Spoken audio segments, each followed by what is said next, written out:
Okay student, जिस तरह आपने रियल नंबर्स को रियल लाइन के ऊपर रिप्रेजेंट करना सीखा, इसी तरह आपको कॉम्प्लेक्स नंबर्स को भी कॉम्प्लेक्स प्लेन में प्रेजेंट करना सिखाया जाएगा। ठीक है, तो आज का हमारा टॉपिक है कॉम्प्लेक्स प्लेन या आर्जेंट प्लेन। एक्चुअली में जब कॉम्प्लेक्स नंबर्स की ज्योमेट्री की बात आती है कि ज्योमेट्रिकली इनकी इंटरप्रिटेशन या रिप्रेजेंटेशन किस तरह किया है, तो फिर साइंटिस्ट ने सोचा कि इनको ज्योमेट्रिकली किस तरह प्रेजेंट करें यानी कि किया जा सकता है।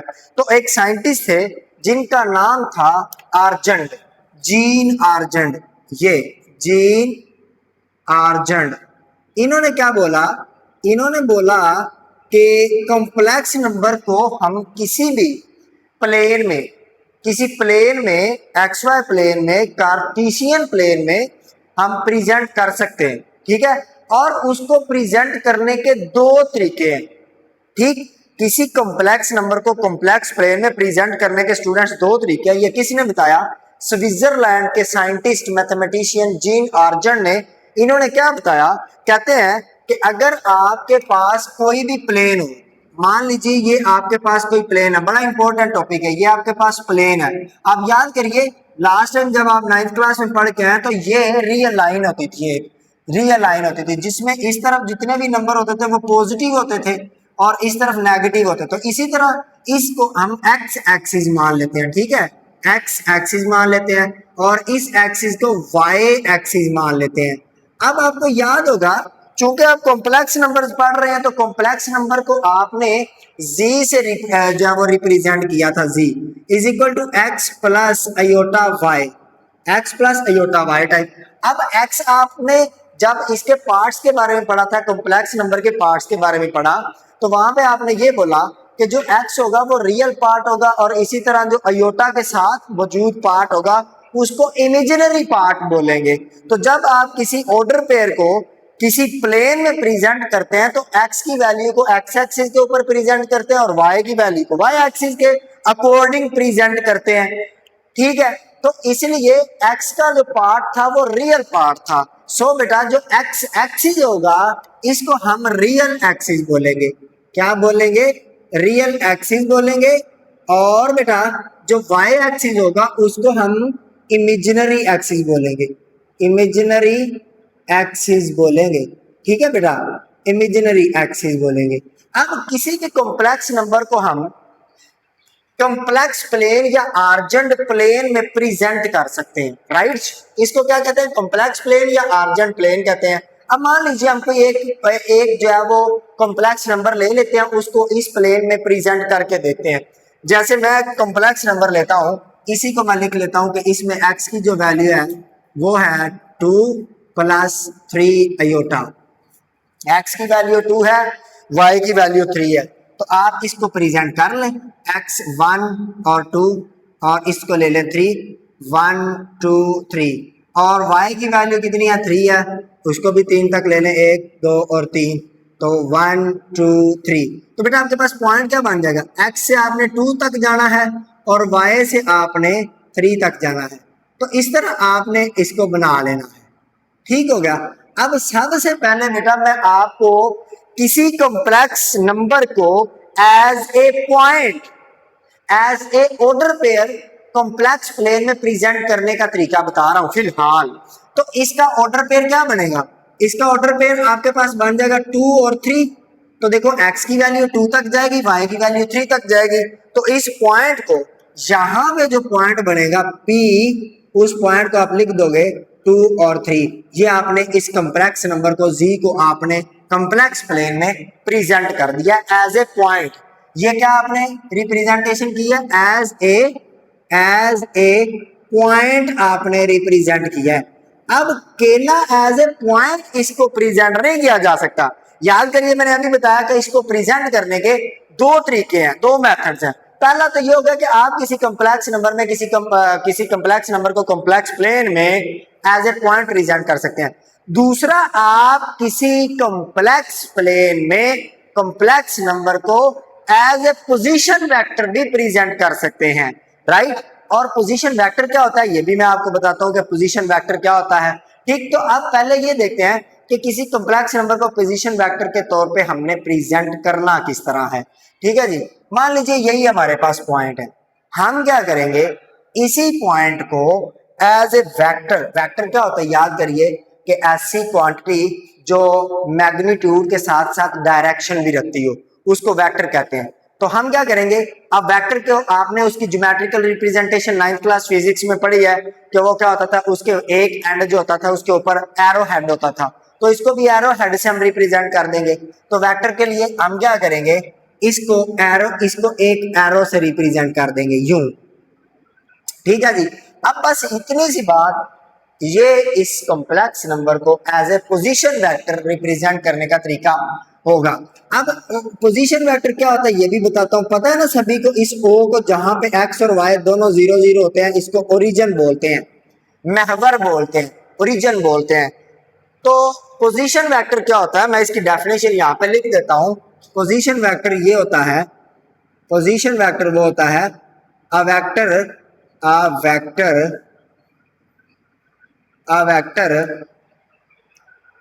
whose initial point, a vector whose initial point या starting point, initial point is at origin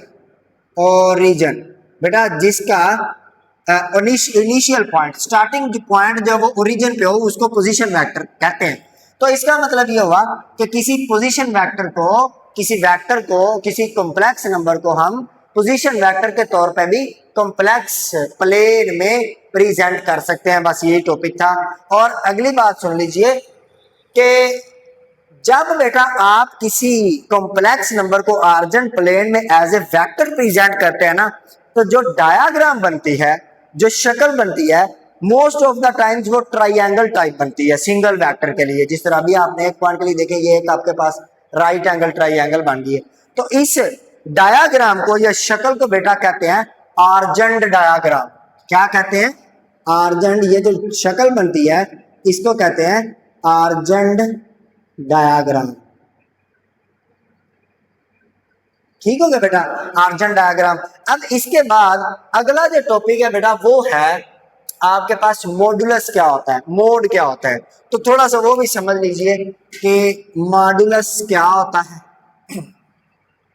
यहां पे बेटा मैं करवाता हूं मॉडुलस, उस तरफ फिर उसके कॉन्सेप्ट्स कर लेंगे। मॉडुलस क्या होता है, स्पेलिंग में बेटा काटा वादा हो जाए तो उसको आपने बर्दाश्त करना है। यही बेटा मैं क्या करता हूं, एक और प्लेन बना देता हूं। ये लीजिए, ये मैंने कार्टेशियन प्लेन बना दिया। सभी जानते हैं इस एक्सिस को एक्स एक्सिस कहते हैं, और एक्स एक्सिस जो होता है रियल एक्सिस होता है, इसको वाई एक्सिस बोलते हो। वाई एक्सिस इमेजिनरी होता है। मान लीजिए बेटा मेरे पास यही जो है कॉम्प्लेक्स नंबर है जेड, जिसके पॉइंट्स है एक्स और वाई, और मैं इस पॉइंट को यहाँ पे बना दे रहा हूँ। तो ये क्या होगा, एक्स और वाई हो जाएगा पॉइंट। ठीक है, इस पॉइंट को जब मैं ओरिजिन से इसका पोजीशन वेक्टर बनाऊंगा तो ये क्या होगा, पोजीशन वेक्टर आपके पास इस तरह बन जाएगा ना, ये वाला। और इस पोजीशन वेक्टर को बेटा आप क्या करें, इसकी एक्स एक्सिस से दूरी माप लें। ये इसकी एक्स एक्सिस से दूरी होगी और इतनी इसकी वाई एक्सिस से दूरी होगी। तो यहाँ पे देखिए ये एक राइट एंगल ट्राइंगल बन रही है। क्या बन रही है? राइट एंगल ट्राइंगल बन रही है। अब किसी भी कॉम्प्लेक्स, ये वाला जो कॉम्प्लेक्स नंबर है जेड, इस कॉम्प्लेक्स नंबर का आपने मॉडुलस फाइंड करना है। मॉडुलस बेटा क्या होता है, the distance of a complex number from the origin. Origin से बेटा, ओरिजिन के ऊपर पॉइंट क्या होता है 0 0। ओरिजिन से किसी कॉम्प्लेक्स नंबर का जो डिस्टेंस होता है बेटा, ये वाला जो फासला होगा, इस फासले को इस कॉम्प्लेक्स नंबर का मॉडुलस बोलेंगे। अब याद करिए, आप डिस्टेंस फॉर्मूला पढ़ के आए हैं। ठीक है, डिस्टेंस फॉर्मूला क्या होता था, आपने ये पढ़ा था कि ओ से जेड का डिस्टेंस, ओ जी डिस्टेंस, इसका फार्मूला बेटा आपने ये पढ़ा था x2 माइनस x1 का square plus y2 minus y1 का स्क्वायर। ठीक है, और इस सारे के ऊपर अंडर रूट होता था। याद करें आप नामी क्लास में डिस्टेंस फॉर्मूला पढ़ के। x2 इसको बेटा x1 y1 मान लें, x1 y1 है और ये x2 y2 है, x2 y2 है। तो देखिए इससे क्या होगा, x2 माइनस x1, x2 क्या है 0 माइनस x1 क्या है x, तो 0 माइनस एक्स का स्क्वायर प्लस इसी तरह 0 माइनस वाई का स्क्वायर हो जाएगा और इस सारे के ऊपर अंडर रूट है। तो 0 में से कुछ भी निकले minus x square, minus x के ये आ जाएगा minus x square plus minus y square, ठीक है, इसके ऊपर अंडर रूट। तो माइनस का स्क्वायर भी प्लस होता है तो x square plus y square के ऊपर अंडर रूट आ जाएगा। कुल मिला के बेटा आप इस नतीजे पे पहुंचे कि ये जो ओ से जी डिस्टेंस है ये बराबर किसके आया, एक्स का स्क्वायर प्लस वाई के स्क्वायर के, ठीक है। तो यही जो डिस्टेंस है, यही डिस्टेंस आपके पास क्या होता है, मॉडुलस ऑफ कॉम्प्लेक्स नंबर। तो इसको क्या किस तरह रिप्रेजेंट किया जाता है, जेड के ऊपर बेटा इस तरह मोड लगा दिया जाता है क्योंकि ये डिस्टेंस होता है मोड ऑफ जेड, ठीक है, मोड ऑफ जेड। अब इसकी कुछ प्रॉपर्टीज है मोड ऑफ जेड की, क्या प्रॉपर्टीज है वो हम प्रॉपर्टीज भी देख लेते हैं। उसके बाद बेटा अगली बात जो है वो ये है कि अगर आप इसको as a right angle triangle मान ले तो इस एक्सिस से ये वाली जो दूरी है ये एक्स जितनी होगी, ये वाली जो दूरी है ये वाई एक्सिस के पैरेलल है तो ये वाई जितनी होगी, यानी कि जो इधर जो पॉइंट एक्स वाई है, तो अगर ये पॉइंट 2 3 होता तो यहाँ से 2 एक्स की वैल्यू होनी थी ना। इसी तरह एक्स जो है ये एक्स से दूरी की वैल्यू है और वाई जो वाई से दूरी की वैल्यू है, तो आप इसके ऊपर पाइथागोरस थ्योरम भी लगा सकते हैं। तो वो क्या होता है, एक्स का स्क्वायर प्लस वाई के, वहां से भी बेटा आप इसका फार्मूला जो है वो जनरेट कर सकते हैं and it's up to you कि आप किस तरह इसको करते हैं। अब बेटा मोड की प्रॉपर्टीज के बारे में भी 2-4 बातें सुन लें कि प्रॉपर्टीज इसकी क्या है। प्रॉपर्टीज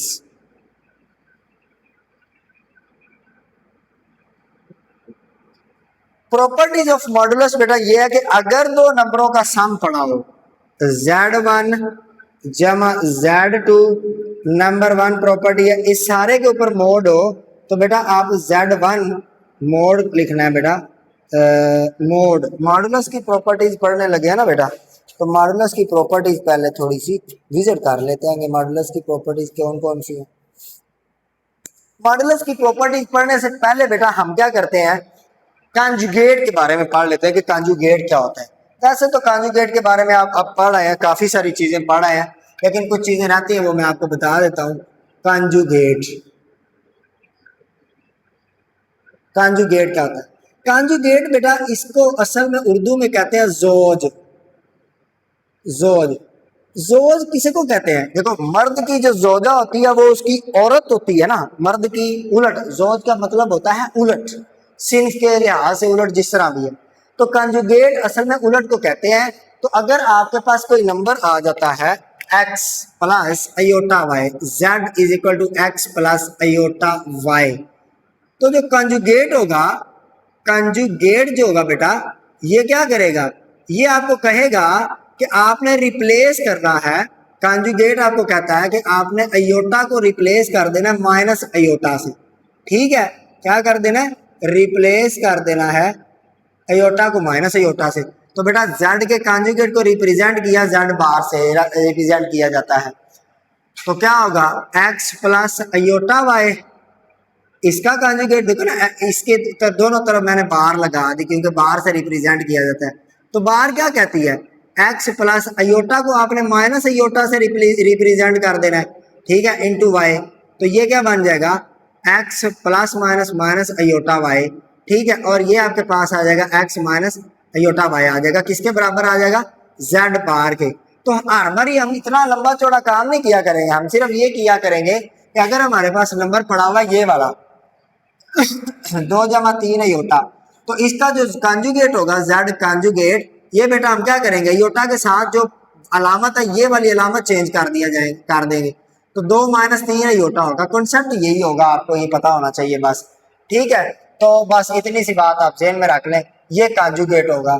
अब यहाँ पे ये होता है कि जो कंजुगेट होता है ये अगर आपके पास दो कॉम्प्लेक्स नंबर ऐड में पड़ेगी, प्रॉपर्टीज यानी कि मैं आपको कुछ प्रॉपर्टीज बताने जा रहा हूं कि अगर आपके पास कोई नंबर है complex number z, number 1 property है, अगर आपके पास कोई कॉम्प्लेक्स नंबर z है तो इसका जो कंजुगेट होगा, इसके कंजुगेट का कंजुगेट आप ले लें, z के कंजुगेट का फिर कंजुगेट ले लें तो ये z के बराबर ही होगा। ठीक है। नंबर 2 पे इसकी प्रॉपर्टी ये है कि अगर Z1 जमा Z2 हो तो इसके होल के ऊपर कॉन्जुगेट होगा तो ये Z1 जमा Z2 इनके अलग अलग कॉन्जुगेट्स हो जाएंगे। ठीक है। नंबर 3 के ऊपर प्रॉपर्टीज है, इससे घबराना नहीं है, ये सारी प्रॉपर्टी हम बकायदा प्रूव करेंगे एक्सरसाइज में जाके, बस ये सुन ले, क्योंकि अमूमन क्या होता है ये प्रॉपर्टीज वो एमसीक्यूज में ये शॉर्ट क्वेश्चन बना के दे देता है। तो अब क्या होगा, तीसरी प्रॉपर्टी ये Z1 और Z2 दो कॉम्प्लेक्स नंबरों की डिवीजन के ऊपर अगर कोई कॉन्जुगेट पड़ा हुआ है तो ये भी अलग अलग हो जाएगा, Z1 का कॉन्जुगेट अलग हो जाएगा और Z2 का कॉन्जुगेट अलग हो जाएगा। यहाँ पे एक शर्त लगाता है कि Z2 जो है ये 0+0 योटा टाइप नहीं होना चाहिए, यानी कि 0 नहीं होना चाहिए। क्यों नहीं होना चाहिए? क्योंकि आप सभी जानते हैं बटे में अगर आपके पास 0 आ जाए तो सिस्टम अनडिफाइन हो जाता है। इसी तरह बेटा चौथी प्रॉपर्टी ये भी है, अगर दो कॉम्प्लेक्स नंबर्स के प्रोडक्ट के ऊपर आपके पास कॉन्जुगेट पड़ा होगा तो ये बेटा अलग अलग हो जाएगा, अलग अलग भी इसको आप कर सकते हो। ठीक है, तो ये प्रॉपर्टीज है कॉन्जुगेट की। अब इसी तरह प्रॉपर्टीज ऑफ मॉडुलस भी है। मॉडुलस की प्रॉपर्टीज वो क्या है, उनको भी थोड़ा सा देख लेते हैं कि मॉडुलस की प्रॉपर्टीज कौन कौन सी हैं, किस किस तरह है। तो पहली प्रॉपर्टी ये है, अगर बेटा आप किसी नंबर का मॉडुलस ले लें या उसके कॉन्जुगेट का मॉडुलस ले लें तो वो दोनों चीजें आपस में बराबर होंगी। ठीक है, आप क्या करेंगे, किसी नंबर का मॉडुलस ले लें z, या बेटा उसके कॉन्जुगेट का मॉडुलस ले लें, ये दोनों बराबर होगी, बिल्कुल बराबर होगी सर। z जो है z के कॉन्जुगेट के बराबर होता है। ठीक है, तो ये बराबर होगी। नंबर 2 पे जो प्रॉपर्टी है वो ये है कि आप किसी नंबर का कॉन्जुगेट ले लें, उसका मॉडुलस ले लें, या बेटा उस नंबर का ही आप मॉडुलस ले लें, तो ये भी दोनों आपस में बराबर होंगे। ठीक है, उसके बाद अगली प्रॉपर्टी ये है, तीसरी प्रॉपर्टी, जिसमें काफी सारी बातें कह देता है कि आप किसी नंबर का कॉन्जुगेट ले लें या उस नंबर के नेगेटिव का कॉन्जुगेट ले लें, यानी कि एडिटिव इनवर्स का, या बेटा उस नंबर के कॉन्जुगेट का मोड ले लें, या बेटा उस नंबर के कॉन्जुगेट का मोड ले लें, तो ये सारी चीजें आपस में बराबर रहती हैं। ये बातें बड़ी आसान सी और जनरल सी हैं, ये भी आपने अपने ज़हन में रखनी है। नेक्स्ट बेटा एक बड़ी इंपॉर्टेंट लास्ट वाली प्रॉपर्टी है, उसके बाद हम इंशाल्लाह एक्सरसाइज के क्वेश्चन करते हैं। वो ये है कि अगर बेटा आपके पास z कॉन्जुगेट होगा तो ये बराबर होगा z कॉन्जुगेट जो है ये बराबर होगा, अगर इसके साथ आप z को मल्टीप्लाई कर देंगे, ठीक है, तो ये बराबर होगा z मोड स्क्वायर। ठीक है, किसी नंबर को उसके कॉम्प्लेक्स कॉन्जुगेट के साथ मल्टीप्लाई कर दें तो ये उसके मॉडुलस के स्क्वायर के बराबर होता है। ये प्रॉपर्टीज है और ये कुछ जनरल सी बातें हैं, इनको बेटा आपने ध्यान से जो है वो याद रखना है, ज़हन में रखना है। हम चलते हैं अपनी एक्सरसाइज 1.3 की तरफ। ठीक है, उसके कुछ क्वेश्चन है वो हम करते हैं। अच्छा, एक्सरसाइज के क्वेश्चन करने से पहले स्टूडेंट्स ये बात समझ लें, अगर किसी क्वेश्चन का किसी नंबर का आप कॉन्जुगेट ले लेते हैं तो उसकी ज्योमेट्रिकल रिप्रेजेंटेशन अपने ओरिजिनल नंबर के लिहाज से क्या होगी। देखिए, अगर कोई नंबर इस तरह पड़ा हुआ है ना तो उसका कॉम्प्लेक्स कॉन्जुगेट लेने के बाद बेटा वो फ्लिप हो जाएगा अपने से नीचे वाले क्वाड्रेंट की तरफ। ठीक है, ये चलो मैं आपको बताता हूँ। देखो, इसका कॉन्जुगेट लिया तो आपके पास ऑर्डर पेयर क्या बन गया, 2 -3 योटा, तो -3 यहाँ पे आएगा ना, -3 -2 -1, तो ये बिल्कुल इसी के नीचे यहाँ पे पॉइंट बन जाएगा ना, ये वाला पॉइंट। तो ये आपके पास, इसके लिए आपके पास कॉम्प्लेक्स नंबर की ज्योमेट्री ये बन जाएगी। तो आप देखें, जो कॉम्प्लेक्स नंबर यहाँ पे पड़ा था वो y एक्सिस के गिर्द घूम के नीचे स्लिप हो गया है। अगर यहाँ पे पड़ा होता तो इसका कॉन्जुगेट यहाँ पे होना था, यहाँ पे नंबर पड़ा तो उसका कॉन्जुगेट उससे नीचे होगा। इसी तरह अगर बेटा एक नंबर यहाँ पे पड़ा हुआ है तो उसका कॉन्जुगेट किस क्वाड्रेंट में होगा, पहले में, सॉरी दूसरे में चला जाएगा। ये क्वाड्रेंट फर्स्ट है, सेकंड है, थर्ड है, फोर्थ है। तो बस ये बात आपने ज़हन में रखनी है कि किसी कॉम्प्लेक्स नंबर के कॉन्जुगेट की जो ज्योमेट्री है वो असल में y एक्सिस के गिर्द स्लिपिंग करता रहता है। ठीक है, बल्कि x एक्सिस के गिर्द स्लिपिंग करता है। देखो ना, x एक्सिस के गिर्द घूम रहा है, इसका एक्सिस के कभी ऊपर कभी नीचे। ठीक है, तो ये बात ज़हन में रख लीजिएगा, अगर ऊपर होगा तो कॉन्जुगेट नीचे होगा, नंबर नीचे होगा तो कॉन्जुगेट ऊपर होगा, जिस तरह ये नंबर ऊपर है कॉन्जुगेट नीचे है। अब चलते हैं क्वेश्चन की जानिब। चलें जी, ये क्वेश्चन है। सबसे पहला क्वेश्चन बड़ा आसान क्वेश्चन है, मॉडुलस फाइंड करना है। मॉडुलस फाइंड करने का फॉर्मूला बेटा आप सीख आए हैं, क्या फार्मूला, सोल्व करते हैं। ठीक है, सोल्व करने में सबसे पहले बेटा आप इसको लेट कर लीजिए कि ये z के बराबर है। z is equal to 4 plus 3 iota है। अब आपको पता है x की वैल्यू 4 है, आप जानते हैं कि x जो है यहाँ पे 4 है और y जो है ये बराबर है 3 के। फॉर्मूला आप जानते हैं कि z का मोड जो है वो बराबर होता है x का स्क्वायर प्लस y का स्क्वायर और इस सारे के ऊपर अंडर रूट। ठीक है, तो अब आप स्क्वेयरिंग का यानी कि वो स्क्वायर ले लें, वैल्यूज पुट कर दें। x की वैल्यू कितनी है 4 का स्क्वायर प्लस y की वैल्यू कितनी है 3 का स्क्वायर, तो इसके ऊपर रूट लगा दें बेटा। 4 का स्क्वायर आपको पता है 16 होता है, 3 का स्क्वायर जो होता है वो 9 होता है, अंडर रूट लगा दें। 16 और 9 25 होता है बेटा, और 25 किसके बराबर होता है 25 का रूट 5 के बराबर होता है, तो ये आपके पास आंसर बन जाएगा। अब इसी तरह ये क्वेश्चन नंबर 2 है, इसका आपने मॉडुलस फाइंड करना है। तो क्या करोगे, पहले बेटा लेट कर लो कि ये z के बराबर है। ठीक है, लेट कर लें कि ये z के बराबर है, क्या बराबर है -5 -4 अयोटा। और बेटा इसका क्या करना है, मॉडुलस लेना है। तो z का मोड लगा दो बेटा, फार्मूला तो अब आप जान चुके हो, -5 का स्क्वायर प्लस -4 का स्क्वायर और इस सारे के ऊपर क्या लगाओगे, अंडर रूट लगा दोगे। बेटा -5 का स्क्वायर भी +5 ही होता है, +25 ही होता है, तो ये 25 आ जाएगा जमा ये 16 आ जाएगा, अंडर रूट लगा दोगे। ठीक है जी, और नीचे क्या आ जाएगा, देखो 25 जमा 16 करोगे तो ये 1 हो जाएगा और ये आपके पास हो जाएगा 41। ठीक है, तो अंडर रूट 41 इसका आंसर आ जाएगा। अब इसको सॉल्व करते हैं बेटा।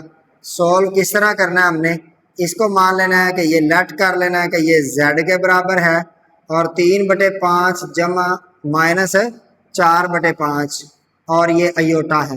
तो बेटा z का मोड मालूम करना चाह रहे हो, मॉडुलस मालूम करना चाह रहे हो, तो 3/5 का स्क्वायर लगा दो, दरम्यान में माइनस लगा दोगे, -4/5 का स्क्वायर बेटा सारे के ऊपर अंडर रूट लगा दो। तो अब क्या आ जाएगा, 3/5 का स्क्वायर रूट कितना आ जाएगा 9/25, दरम्यान में बेटा प्लस आ जाएगा 16/25 और इस सारे का अंडर रूट।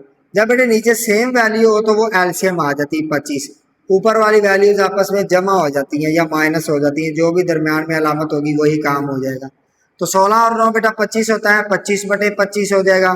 25/25 बेटा 1 होता है, 1 का अंडर रूट भी 1 ही होता है, ये आपस में वैल्यूज काट जाएंगी। 1 का स्क्वायर रूट 1 ही होता है, तो इसको इसमें मजीद खपने की जरूरत नहीं है। सोल्व करेंगे बेटा, सोल्व करने के लिए सबसे पहला काम क्या करेंगे, लेट ये z इज इक्वल टू है -2 का अंडर रूट है -3 अंडर रूट अयोटा है। तो अब z का मोड फाइंड करना है बेटा, तो -2 के अंडर रूट का स्क्वायर ले लोगे, दरम्यान में प्लस लगाओगे, -3 के अंडर रूट का स्क्वायर ले लोगे और इस सारे के ऊपर बेटा अंडर रूट आ जाएगा। अब आपको पता है नेगेटिव का स्क्वायर पॉजिटिव होता है, ये इससे कैंसिल हो जाएगा तो 2 आ जाएगा, प्लस ये इससे कैंसिल हो जाएगा तो 3 आ जाएगा। नेगेटिव का जो स्क्वायर होता है वो पॉजिटिव हो जाएगा और इसके ऊपर under root as it is चलता रहेगा। 3 जमा 2 5 होते हैं और 5 का अंडर रूट आपके पास आंसर आ जाएगा। क्वेश्चन नंबर 2 की तरफ चलते हैं। क्वेश्चन नंबर 2 में आपके पास z1 की वैल्यू 2 + 7 अयोटा गिवन है, z2 की वैल्यू 4 - 3 अयोटा गिवन है और आपने वेरीफाई करना है कि सम का होल कॉन्जुगेट जो है वो अलग अलग नंबरों के कॉन्जुगेट्स के मजमूए के बराबर है। तो इस क्वेश्चन को सोल्व करने के लिए बेटा सबसे पहला काम ये करेंगे हम कि z1 का कॉन्जुगेट भी ले लेंगे, क्या आएगा 2 - 7 अयोटा। इसी तरह बेटा z2 का कॉन्जुगेट भी लेके रख लेंगे, वो क्या आएगा 4 + 3 अयोटा। आपको याद है मैंने आपको बोला था कि अयोटा के साथ वाली अलामत सिंपल चेंज करनी है। अब बेटा क्या करेंगे, इन दोनों को सम कर लो और उसकी बाहर ले लो। तो क्या करेंगे z1 + z2, तो इसके ऊपर आपको बाहर चाहिए तो बाहर लगा दे। तो z1 बेटा बाहर पहले लिख देते हैं। अब z1 की वैल्यू क्या है 2 - 7 अयोटा जमा बेटा z2 की वैल्यू है 4 + 3 अयोटा।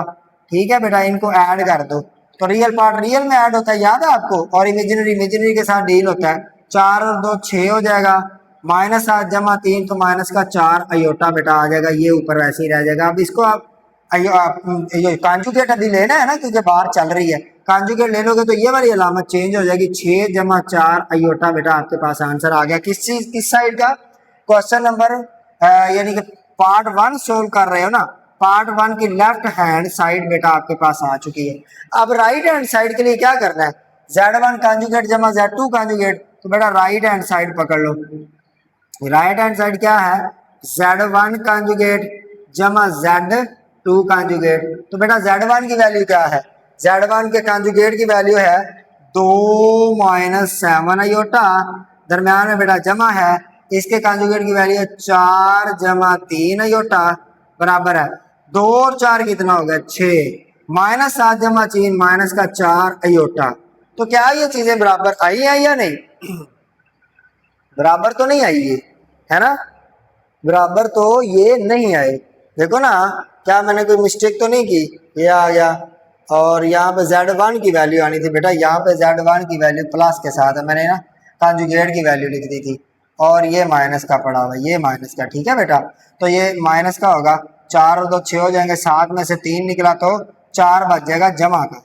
जब बेटा इसका कॉन्जुगेट लोगे तो यहाँ पे माइनस आ जाएगा, ठीक है। अब ठीक है, देखें ये वैल्यू जो है, वैल्यू में थोड़ी मिस्टेक थी तो बाकी ठीक है, ओके हो गया। देखो ये लेफ्ट और राइट साइड दोनों बराबर नहीं आ गई, इसको सोल्व किया या इसको। अब चलते हैं पार्ट नंबर 2 की तरफ। पार्ट नंबर 2 है बेटा, सबसे पहले हमने क्या करना है, Z1 और Z2 को मल्टीप्लाई करना, फिर उनका कॉन्जुगेट लेना है। तो बेटा देखें, Z1 मल्टीप्लाई बाय Z2 और इस सारे का कॉन्जुगेट लेना है। पहले तो Z1 की वैल्यू लिखो, क्या है 2 जमा 7 आयोटा, 2 जमा 7 आयोटा इंटू Z2 की वैल्यू बेटा क्या है 4 माइनस 3 आयोटा, 4 माइनस 3 आयोटा। अब बेटा प्रोडक्ट लेना मैं आपको सिखाया हूँ, याद आपको, पहले का रियल दूसरे के रियल से मल्टीप्लाई करोगे तो 4 दूनी 8, दरम्यान में हमेशा माइनस। पहले के इमेजिनरी दूसरे के इमेजिनरी से करोगे 7 3 21, तो माइनस का 21 है वो इसको जमा कर देगा, ओके बेटा। दरम्यान में हमेशा प्लस लगेगा, पहले का रियल दूसरे के इमेजिनरी से मल्टीप्लाई होगा तो माइनस का 6 आ जाएगा, दरम्यान में हमेशा प्लस।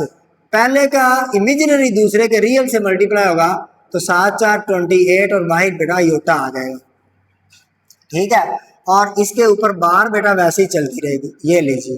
तो अब क्या होगा, आप 8 और 21 29 हो जाएगा, दरम्यान में प्लस है, ये कितना होगा 28 में से 6 निकला तो 22 हो जाएगा 22 आयोटा बेटा, और ये ऊपर ऐसे ही चलता रहेगा। तो इसको हटाएंगे, कॉन्जुगेट ले लेंगे तो 29 माइनस 22 आयोटा बेटा आपके पास आ जाएगा। और ये आपके पास कौन सी साइड आ गई, लेफ्ट हैंड साइड आ गई हुई है बेटा। अब राइट हैंड साइड ले लेंगे, right hand side, right hand side बेटा किसके बराबर है, Z1 conjugate multiply by Z2 conjugate के। तो बेटा Z1 कॉन्जुगेट की वैल्यू हमने पहले से निकाल के रखी है 2 minus 7 iota, 2 minus 7 iota, okay बेटा। और Z2 के कॉन्जुगेट की भी निकाल के रखी 4 प्लस 3 आयोटा, तो वैल्यू लिख देंगे 4 प्लस 3 आयोटा। अब बेटा इनको मल्टीप्लाई करने का बहुत आसान तरीका ये मैंने आपको बताया हुआ है, पहले का रियल दूसरे के रियल से मल्टीप्लाई करोगे तो बेटा 8 आ जाएगा, दरम्यान में हमेशा प्लस आएगा, प्लस। अब 7 3 की 21, और ये चूंकि इसके साथ माइनस पड़ा है ना, तो ये वाला माइनस इसको माइनस कर देगा, ठीक है। 7 3 की 21, अगर नहीं किसी स्टूडेंट को इस बात की समझ तो मैं डिटेल से करवाता हूँ। 4 2 2 को बेटा पहले के रियल को दूसरे के रियल से मल्टीप्लाई करना है, ठीक है। दरम्यान में हमेशा प्लस आएगा, ओ सॉरी माइनस आएगा, दरम्यान में हमेशा माइनस आएगा, दरम्यान में हमेशा माइनस। पहले के इमेजिनरी को दूसरे के इमेजिनरी से मल्टीप्लाई करना है, पहले का इमेजिनरी -7 है, दूसरे का इमेजिनरी 3 है, तो ये आ जाएगा, दरम्यान में प्लस आएगा। पहले का रियल दूसरे के इमेजिनरी से मल्टीप्लाई करना है, यानी कि 2 को 3 से ज़रब करना है, 2 को 3 से ज़रब करना है, तो बेटा 2 लिख दो फिर 3 लिख दो, दरम्यान में प्लस। पहले के इमेजिनरी को दूसरे के रियल से मल्टीप्लाई करना है, -7 मल्टीप्लाई बाय 4, और बेटा बाहर आपने लगा देना है ब्रैकेट लगा के आयोटा। पहले पार्ट में आपने क्या करना है, पहले का रियल दूसरे के रियल से माइनस पहले का इमेजिनरी दूसरे के इमेजिनरी से, अगले प्लस लगाने के बाद वाले पार्ट में आपने पहले का रियल दूसरे के इमेजिनरी से, फिर दरम्यान में प्लस, पहले का इमेजिनरी दूसरे के रियल से मल्टीप्लाई करना है बेटा। तो ये आपके पास आ जाएगा 8 माइनस माइनस प्लस, 7 3 की 21, इसको ब्रैकेट क्लोज कर दो, दरम्यान में प्लस लगा दो, 3 2 की 6, दरम्यान में माइनस आ जाएगा, ये प्लस माइनस माइनस हो जाएगा, 7 4 28, और बेटा बाहर क्या आ जाएगा आयोटा आ जाएगा, 21 और 8 29 हो जाएगा, दरम्यान में आपके माइनस आ जाएगा क्योंकि ये माइनस होगा, 22 माइनस 28 में 6 निकलेगा तो माइनस का 22 बच जाएगा। तो बेटा देखें ये वाली वैल्यू और ये वाली वैल्यू सेम नहीं है, तो इसलिए आप बेटा कह देंगे कि वेरीफाइड है।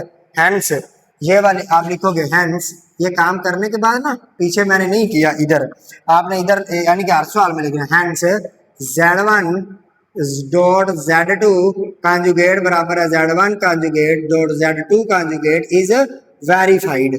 आप लिखेंगे बेटा इसको कि ये वेरीफाई हो चुका है। नेक्स्ट बेटा Z1 ओवर Z2, ठीक है, ये मैं सॉल्यूशन करने लगा हूं बेटा पार्ट 3 का, 3 पार्ट का, ठीक बेटा। तो Z1 ओवर Z2 सारे का बेटा कॉन्जुगेट है, ठीक।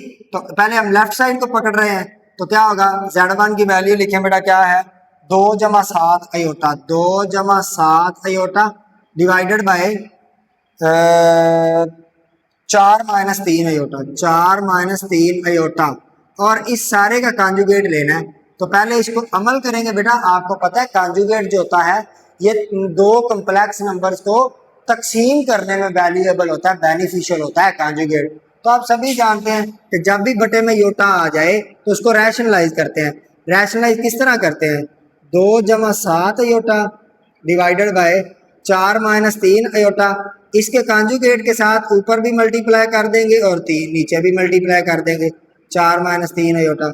और याद करें मैंने आपको यहाँ पे एक बात बतलाई थी, वो ये बताई थी कि आपने ऊपर वालों को आपस में मल्टीप्लाई कर देना। सबसे पहले नीचे लिख दें जो पहली वाली होगी उसका स्केयर दरमियान में हमेशा प्लस जो योटा के साथ वाली पड़ी होगी उसका स्केयर, ऊपर बेटा वही काम करे, पहले के रियल को दूसरे के रियल से 8 आ जाएगा, दरमियान में माइनस, पहले के इमेजिनरी को दूसरे के इमेजिनरी से करें तो 7 3 की 21 आ जाएगा, दरमियान में प्लस, पहले के रियल को दूसरे के इमेजिनरी से तो 3 2 की 6 आ जाएगा, दरमियान में प्लस, पहले के इमेजिनरी को दूसरे के रियल को तो 28 आ जाएगा, 7 4 28। तो भाई बेटा योटा लगा देना आपने, और इस सारे के ऊपर क्या चल रहा है बार चल रही है, ठीक है। तो आप 21 में से 8 निकल जाएगा तो कितना बच जाएगा, 20 में से 8 निकले तो 22, और 21 में से 8 निकलेगा तो 23, तो माइनस का 23 बेटा, दरमियान में प्लस आ जाएगा, 28 में 6 ऐड कर दोगे तो 34 हो जाएगा, साथ में योटा आ जाएगा। नीचे बेटा आपके पास क्या बच जाएगा, बार वैसे ही चलती रहेगी, 4 का स्केयर 16 होता है, 3 का स्केयर 9 होता है, 16 में 9 जमा करोगे तो 25 आ जाएगा। अब इसका बेटा कॉन्जुगेट लोगे तो ये आपके पास वैल्यू बन जाएगी -23 प्लस 34 अयोटा और डिवाइडेड बाय 25। ये आपके पास कौन सी साइड आ गई, लेफ्ट हैंड साइड है। अब बेटा राइट हैंड साइड को हमने सोल्व करना है, तो राइट हैंड साइड किस तरह सोल्व होगी, राइट हैंड साइड बेटा क्या है, राइट हैंड साइड ये है कि Z1 का कॉन्जुगेट डिवाइडेड बाय Z2 का कॉन्जुगेट। तो ये करते हैं बेटा Z1 के कॉन्जुगेट की वैल्यू हमारे पास पड़ी हुई है, ये पड़ी हुई है 2 माइनस 7 अयोटा और नीचे है 4 प्लस 3 अयोटा, 4 प्लस 3 अयोटा। बेटा यहाँ से देख सकते हैं Z2 कॉन्जुगेट की वैल्यू है। अब बेटा इसके कॉन्जुगेट के साथ मल्टीप्लाई डिवाइड करना तो 4 माइनस 3 अयोटा, नीचे भी 4 माइनस 3 अयोटा है, ठीक है। तो इनको आपस में मल्टीप्लाई कर दें। सबसे पहले तो आप सभी जानते हैं कि नीचे हमने क्या करना होता है, पहली वैल्यू का स्केयर दरमियान में हमेशा प्लस दूसरी वैल्यू का स्केयर, हमेशा ऐसे ही करना है बेटा, जब भी नीचे दो same value with opposite sign आए। ऊपर क्या करोगे, पहले का रियल दूसरे के रियल से तो 8 आ जाएगा, दरमियान में हमेशा माइनस, पहले के इमेजिनरी दूसरे के इमेजिनरी से करोगे, इधर भी माइनस इधर माइनस जमा हो जाएगा तो 21 आ जाएगा, ठीक है बेटा। दरमियान में हमेशा क्या आएगा, प्लस आएगा, पहले का रियल दूसरे के इमेजिनरी से मल्टीप्लाई करोगे तो माइनस का 6 आ जाएगा, पहले का इमेजिनरी दूसरे के रियल से करोगे तो माइनस का 28 आ जाएगा बेटा। तो ये आपके पास बन जाएगा, बाई रयोटा भी आएगा, ये बेटा आपके पास बन जाएगा 21 है ना, 21 में से 8 निकले तो माइनस का कितना बनता है -23, -23, 21 में से 8 निकले।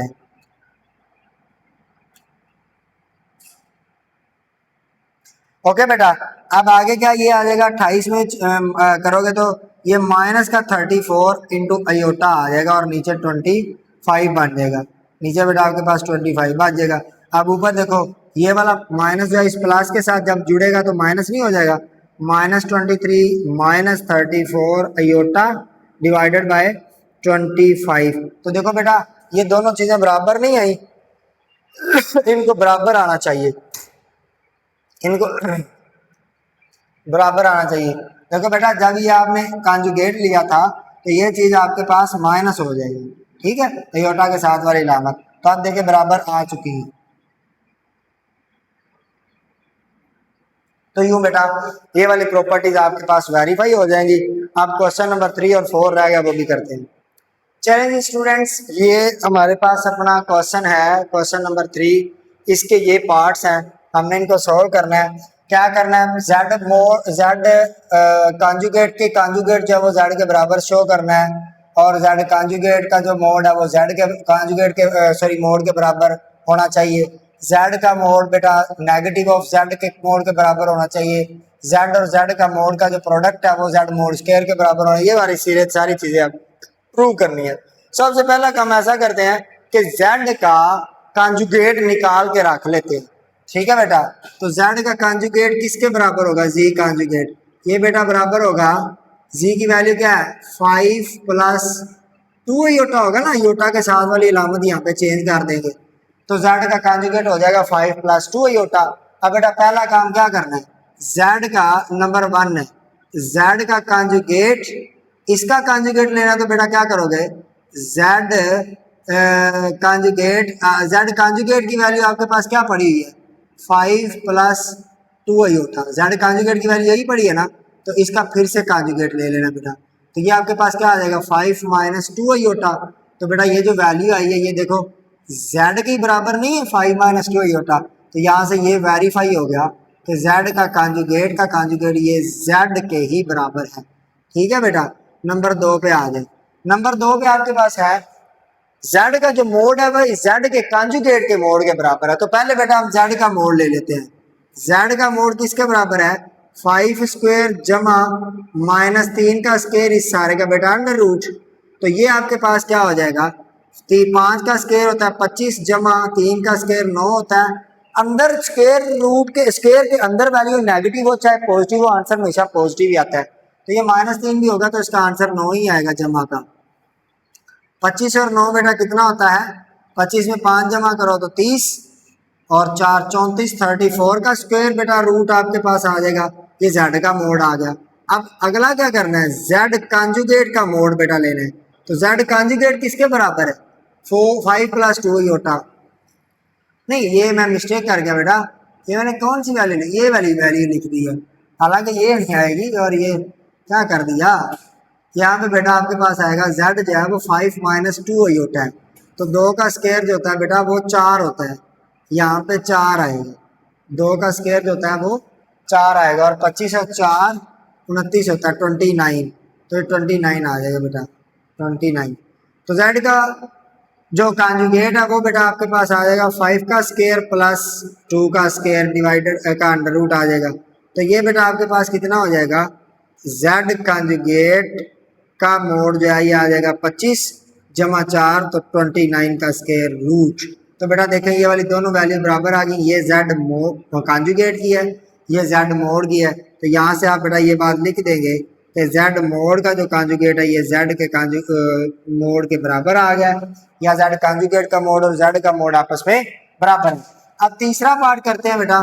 तीसरा पार्ट क्या है, यहाँ पे ना माइनस z की वैल्यू भी मालूम कर ले। तो आप पीछे एडिटिव इनवर्स मालूम करना सीख आए, क्या करोगे, जहाँ पे जमा होगा वहां पे माइनस कर दोगे, जहाँ पे माइनस होगा वहां पे जमा कर दोगे, बस इतना सा काम है। तो बेटा अब उसने जो तीसरी प्रॉपर्टी का है कि आपने क्या करना है, z कॉन्जुगेट बराबर करना है माइनस z के कॉन्जुगेट मोड के, z mode minus z mode के बराबर आपने शो करना है।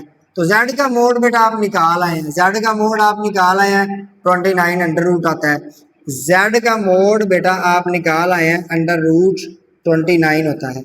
अब बेटा नेगेटिव z का मोड आपको निकालना है, तो क्या आएगा, -5 का बेटा स्क्वायर जमा इसका 2 का स्क्वायर और इस सारे का स्क्वायर रूट भी, तो -5 का स्क्वायर भी क्या होगा 25 ही होगा ना, जमा 2 का स्क्वायर 4 हो जाएगा, तो ये भी किसके बराबर आ जाएगा 29 के अंडर रूट के बराबर आ जाएगा। तो बेटा देखें आपने यहाँ से ये वेरीफाई कर दिया कि z का जो मोड है ये नेगेटिव ऑफ z के मोड के बराबर है, ये बात वेरीफाई होगी यहाँ से। ठीक है, पहला काम यहाँ तक था। दूसरा काम बेटा आपने यहाँ पे प्रूव किया ये वाला, तीसरा काम बेटा आपने तीसरा जो पार्ट है वो यहाँ तक प्रूव कर दिया। अब बेटा चौथा पार्ट प्रूव और पांचवा भी कर लेते हैं। चौथा पार्ट सुनिए बेटा, चौथा पार्ट क्या है, z इंटू जेड कॉन्जुगेट, और ये चौथा है ना, ये बेटा ये बराबर होता है z के मोड स्केयर के। ठीक है, अब सबसे पहले ये मालूम करते हैं z इंटू जेड कॉन्जुगेट का प्रोडक्ट। z बेटा क्या है 5 माइनस 2 अयोटा बेटा, और z कॉन्जुगेट क्या है 5 जमा 2 अयोटा। ठीक है स्टूडेंट्स, और इसको आप करें तो ये पहले का रियल दूसरे के रियल से होगा तो 25, दरम्यान में हमेशा माइनस। पहले का इमेजिनरी दूसरे के इमेजिनरी से करोगे तो जमा का 4 आ जाएगा बेटा, क्योंकि ये माइनस है, दरम्यान में प्लस लगेगा। पहले का रियल दूसरे के इमेजिनरी से तो 5 2 की 10, दरम्यान में हमेशा जमा आएगा। लेकिन ये वाला माइनस जब इसके रियल से मल्टीप्लाई होगा तो इसको जमा कर देगा। ये वाला दरम्यान में हमेशा जमा आएगा ना, यहाँ पे जमा है, तो ये जब पहले का इमेजिनरी दूसरे के रियल से ज़रब होगा तो ये माइनस का 10 आ जाएगा, माइनस का 10। चलो इस तरह लिख लें इंटू योटा 25 और 4 बेटा 29 होता है, जमा ये 10 प्लस का ये माइनस का 0 हो जाएगा, 0 योटा, तो ये आपके पास आ जाएगा 29। ठीक है, अब z मोड किसके बराबर होता है, ये तो आपके पास z इंटू जेड की z कॉन्जुगेट की वैल्यू है। z मोड बेटा बराबर है 29 के स्क्वायर रूट से। यहाँ से देखिए ये आपने z मोड मालूम किया हुआ है, तो बेटा z मोड स्क्वायर निकालना है तो दोनों तरफ बेटा स्क्वायर ले लें। ठीक है, स्क्वायरिंग ऑन बोथ साइड कर दें। z मोड का स्क्वायर इज इक्वल टू 29 का स्क्वायर होगा ना, है ना। अब स्क्वायर और स्क्वायर रूट आपस में कैंसिल हो जाते हैं, तो ये बेटा ये नहीं कटेगा, आपके पास आ जाएगा z मोड का जो स्क्वायर है ये बराबर आ जाएगा 29 के। तो बेटा देखें ये वाली वैल्यू किसकी थी, z इंटू जेड कॉन्जुगेट की, तो ये दोनों बराबर आ गई, z इंटू जेड कॉन्जुगेट बराबर आ गया z मोड स्क्वायर के, तो ये भी वेरीफाई हो गया। अब पार्ट नंबर 5 बेटा बिल्कुल आसान है। ठीक है, पार्ट नंबर 5 बिल्कुल आसान है। देखो इसका भी 29 आंसर आ जाएगा, इसका भी 29 आंसर आ जाएगा। तो ये आप पार्ट नंबर 5 और बेटा क्वेश्चन नंबर 4 ये बड़े आसान है, ये आपने खुद करने हैं, ट्राई करेगा ना, डू योर सेल्फ। ठीक है बेटा, ट्राई करिएगा, अगर होगा तो ठीक, ना होवे तो कमेंट में मुझे बता दीजिएगा, मैं खुद करवा दूंगा। ठीक है, अब आखिरी पार्ट है इसका, पार्ट नंबर 5, वो मैं खुद। चले बेटा इस एक्सरसाइज का लास्ट क्वेश्चन है, जल्दी से इसको वाइंड अप करके जान छड़वाते हैं। ये क्वेश्चन है बेटा, अगर z1 की वैल्यू 2 + 3 अयोटा हो, z2 की वैल्यू -1 + अयोटा हो, तो आपने z1 इंटू z2 इसका इमेजिनरी पार्ट और इसका रियल पार्ट फाइंड करना है। तो देखिए मैं किस तरह करता हूँ बेटा, सोल्व करते हैं। सबसे पहला काम बेटा हमने क्या करना है, z1 और z2 की वैल्यू फाइंड करेंगे, z1 इंटू z2। तो बेटा ये काम मैं आपको सिखाया हूँ। z1 की वैल्यू क्या है 2 + 3 अयोटा है, z2 की वैल्यू क्या है -1 + अयोटा है। ठीक है, तो आप क्या करोगे, इनको आपस में मल्टीप्लाई करो। पहले का रियल दूसरे के रियल से मल्टीप्लाई होगा -2, पहले का इमेजिनरी दूसरे के इमेजिनरी से मल्टीप्लाई होगा तो दरम्यान में हमेशा -3 1 3 आ जाएगा, दरम्यान में हमेशा प्लस। पहले का रियल दूसरे के इमेजिनरी से मल्टीप्लाई होगा तो 2 1 2 आ जाएगा, दरम्यान में हमेशा प्लस। पहले का इमेजिनरी दूसरे के रियल से मल्टीप्लाई होगा तो -3 आ जाएगा, वो क्योंकि 3 इंटू -1 तो -3 आ जाएगा, बाहर अयोटा आएगा, ये -5 हो जाएगा और ये माइनस अयोटा आ जाएगा।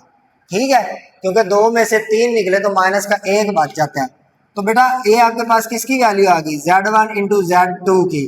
तो बेटा रियल ऑफ z1 z2 क्या होगा, ये वाला पार्ट यानी कि -5, और बेटा ये आपका कौन सा पार्ट है, दूसरा पार्ट है सवाल में।